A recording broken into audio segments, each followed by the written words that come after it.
고마우신 하나님, 오늘도 이렇게 새날을 주셨습니다.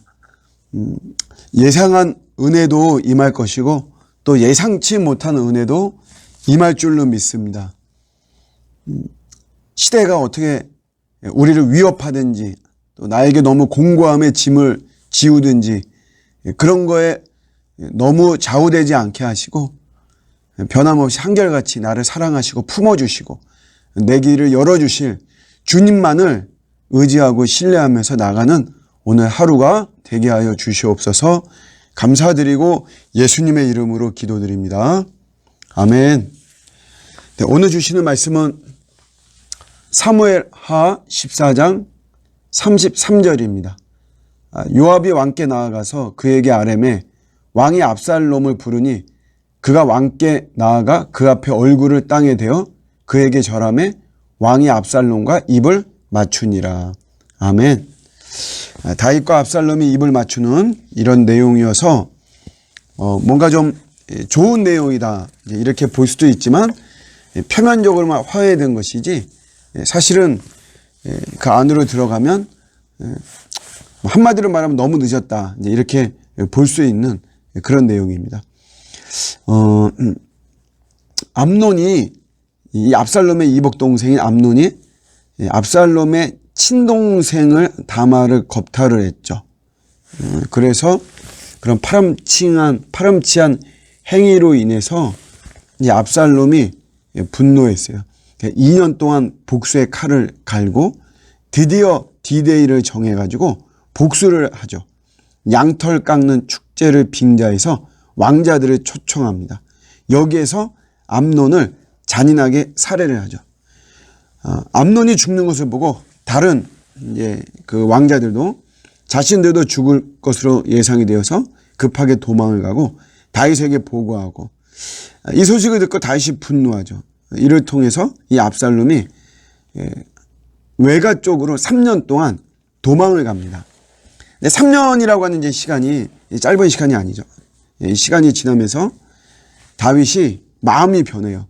처음에는 분노하죠. 그러나 시간이 지나면서 그래도 아들인데 아들을 못 보니까 그런 그리움이 있습니다. 죽은 아들은 죽은 거고 산 아들이 보고 싶다라고 하는 이런 부모의 마음이 다윗의 마음을 요동치게 하는 거죠. 그래도 왕궁으로는 불러들일 수가 없어요. 왜냐하면 불러들이면 처벌을 해야 되거든요. 살인을 했기 때문에 그걸 그냥 어떻게 처벌을 안 할 수가 없는 것이죠. 안 하고 가만두면은 다른 이복 동생들이 또 가만두지 않습니다. 이러지도 저러지도 못하는 상황에서 커지는 것은 그리움만 커지죠. 오늘 사무엘서 기자가 이 압살롬의 외모를 언급했어요.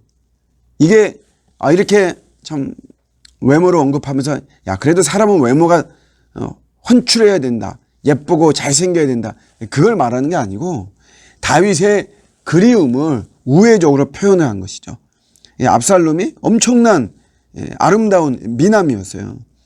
그래서 이스라엘에 이렇게 아름다움으로 칭찬받는 자가 없다라고 하는 내용이 나오고 특별히 머리털이 아주 이 머리털에 건강미가 있는 거니까 이발을 1년에 한 번씩 연말에 하는데 그때 머리털의 무게가 2.2kg.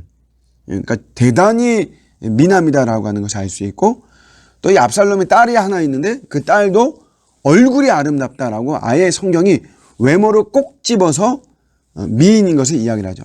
그러니까 아버지가 얼마나 잘생겼으면 그 딸도 이렇게 잘생겼다라고 하는 것을 이야기하면서 다윗이 이 압살롬을 굉장히 그리워한다는 것을 우회적으로 표현을 한 것입니다.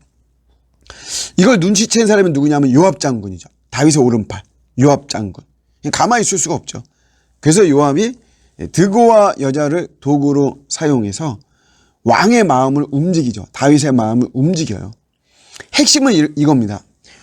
왕으로서 정의나 공의에 대한 책임감도 중요하지만 그거보다도 아버지의 마음이 더 중요한 거 아니냐. 사람들은 자기 일이 아니라고 정의와 공의를 막 내세우지만 왕은 아버지와 아들의 일 아니냐. 아들을 살리는 것이 더 중요하다. 아들을 데리고 오세요. 이게 바로 핵심입니다.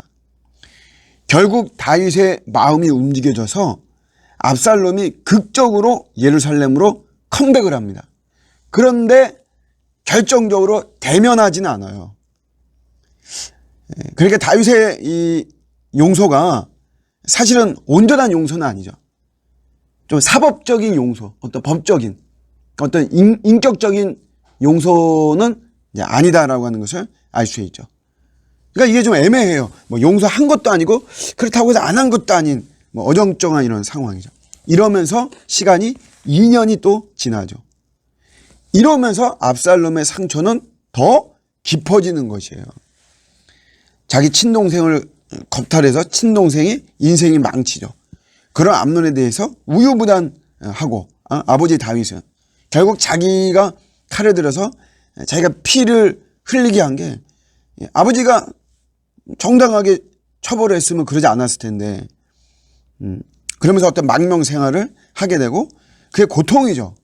그랬는데 불러왔단 말이에요.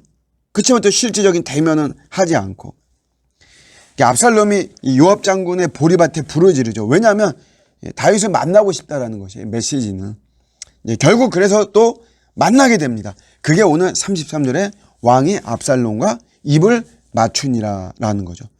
그러나 시간이 너무 늦었어요. 타이밍이. 압살롬 입장에서는 암논을 복수하기 위해서 칼을 갈았던 그 시간들 2년. 그게 마음이 평화로웠겠습니까? 그 시간 2년. 망명하느라고 3년. 기다리느라고 2년. 합치면 7년이에요. 이 7년 동안 이게 짧은 시간이 아니죠. 상처가 깊어졌죠. 그러면서 원한이 다윗에게 가서 결국 이제 우리 15장부터는 사실 어마어마한 일이 일어납니다. 오늘의 결론이에요. 선한 일은 절대로 시간을 질질 끌어서는 안 된다라고 하는 것을 우리는 붙잡아야 됩니다. 물론 너무 급하게 또 하고 막 이렇게 하다 보면 실수할 수도 있겠죠. 그렇지만 그런 실수를 더 덮을 수 있는 더 좋은 모습, 더 좋은 열매가 반드시 있는 것입니다. 선한 일, 의로운 일, 좋은 일, 유익한 일, 살리는 일은 절대로 시간을 끌어서는 안 되는 것입니다. 사랑하고 용서하고 화해하고 환대하는 이런 일에 뭐 자꾸 시간 우리 끌지 말고 감동이 오면 바로 우리가 하는 이런 가운데 더 선한 또 좋은 이런 열매들이 맺는 저와 여러분들의 오늘 하루 우리 인생이 되시기를 주님의 이름으로 축복합니다. 아멘.